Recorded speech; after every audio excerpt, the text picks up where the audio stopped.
শিক্ষা দাবি করবো না। আমি বাজাতে পারবো না বুঝছেন তখন যে মেট্রোলে সিঁড়ি করে এদিকে চাকাইছি না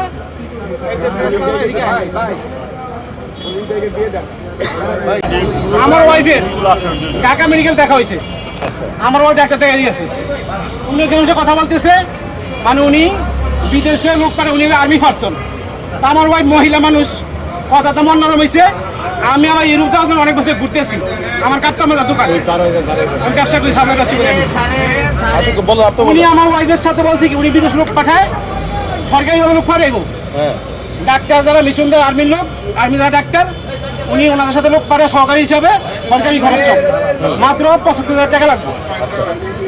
ওইখানে ৫ বছরের ভিসা ঠিক আছে আপনার যায় ৮০,০০০ টাকা স্যালারি ৮ ঘন্টা ডিউটি কাজ হইল ডাক্তারের যে বাচ্চা আছে ওদেরকে স্কুলে আনা নেওয়ার কাজ ঠিক আছে ৫ বছর পর আবার ডাক্তার আনা চলে আসবো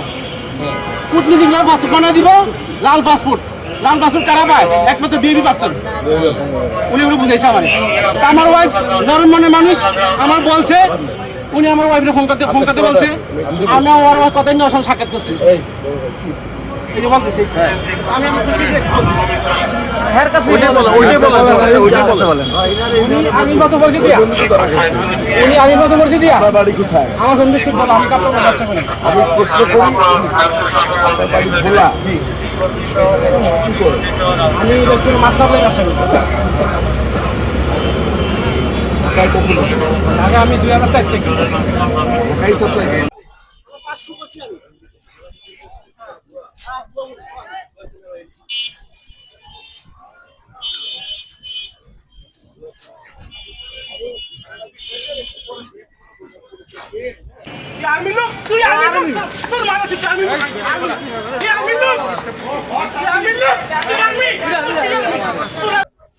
ওনার সাথে আমি বলি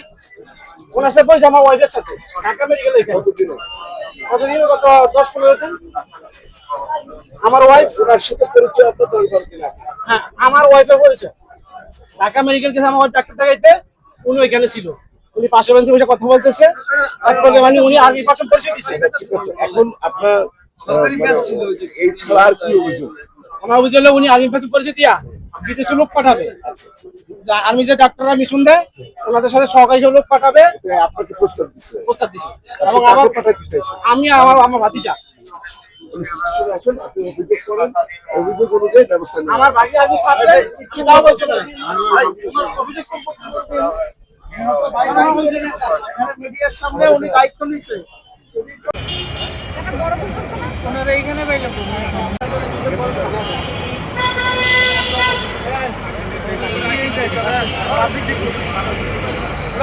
ভাই ওটা গাড়ি ধরুন খারাই কেন দিলাম ভাই কেন দেব না গেলাম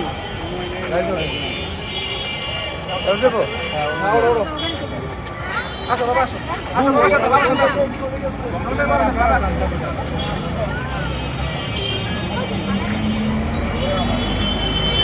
আপনি লিখে বল